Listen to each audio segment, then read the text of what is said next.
Hello, c'est le French Hardcover qui vous parle aujourd'hui. Donc je vais faire une revue de mon livre Planète Hulk Omnibus, qui a été écrit par Monsieur Pak et dessiné par Monsieur Pagouyalan. Pardon, j'ai encore écorché le nom. Excusez-moi.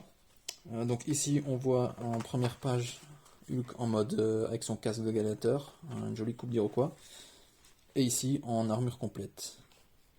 Donc pour ceux que ça intéresse, nous avons derrière la liste des issues qui contient donc du Fantastic Four, de l'Incredible Hulk de l'année 2000 et des Giant Size Comics issue et des What If ainsi qu'un Gladiator Guidebook.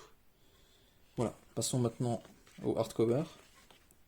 Donc hardcover magnifique dans un ton vert.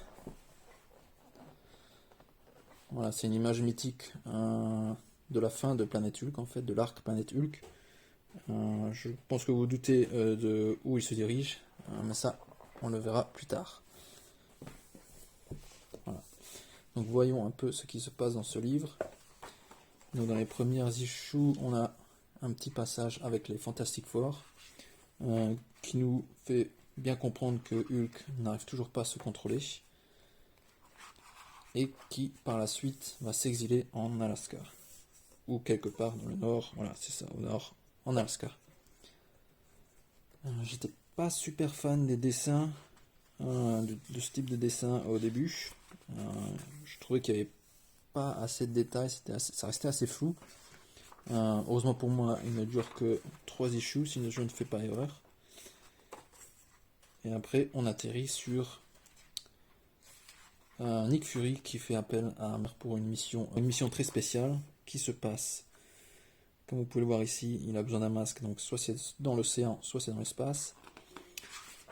Et au final, ça se passe dans l'espace. Donc ici, voilà, il se fait attaquer par un robot cybernétique. Voilà, belle double page.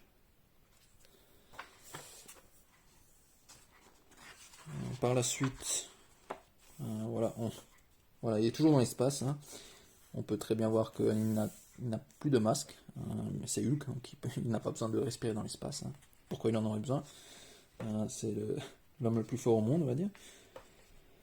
Donc ici, on voit un dessin qui est très disproportionné à mon avis.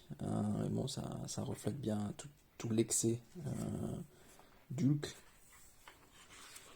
Ici, on a une issue qui fait part des Illuminati. Pour ceux qui ne connaissent pas les Illuminati, c'est tous les grands chefs, tous les team leaders, on va dire, des équipes d'Avengers, Fantastic Four, mais même Namor ici, qui en fait décident quoi faire de Hulk, parce qu'ils pensent tous qu'il n'arrive pas à se contrôler, qu'il n'y arrivera jamais.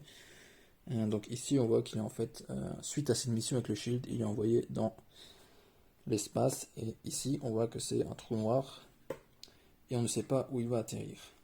Au final, il va atterrir sur une planète qui s'appelle Sakaar. Il va se passer plein de choses sur cette planète, pardon. Entre autres, il va se faire asservir. Ici, on voit, il se fait mettre un petit bidule sur le torse. Il va se faire asservir par un espèce de tyran qui contrôle la planète. Et il va être obligé de faire plein de matchs de gladiateurs. Donc ici, vous voyez en mode en armure complète. Vous allez sûrement dire que ce type d'armure vous fait penser à un certain film qui s'appelle Thor Ragnarok. Il a été très inspiré par cet arc. Vous allez aussi reconnaître des personnages comme ici, Monsieur de Pierre, qui s'appelle Korg, qui apparaît aussi dans Thor Ragnarok. Ici vous avez une petite guest star, qui n'est autre que Silver Surfer. Voilà, des autres dessins très sympa, donc voilà, Korg.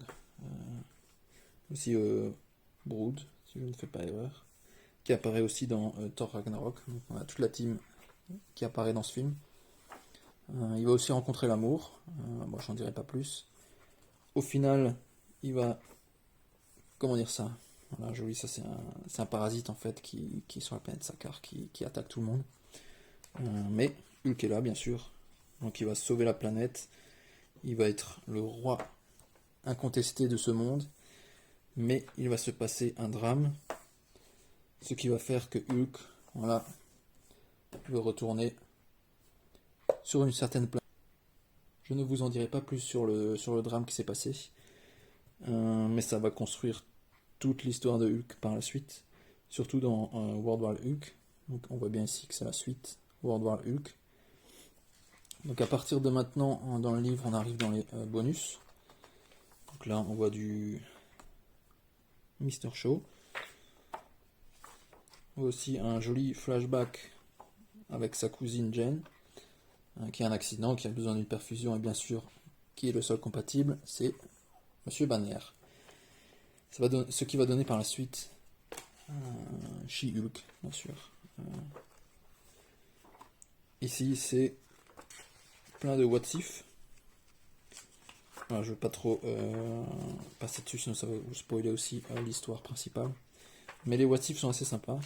Là, il y en a 2-3 si je ne fais pas erreur. Ils sont très intéressants. Voilà, donc nous avons plein de bonus sympas à la fin du livre.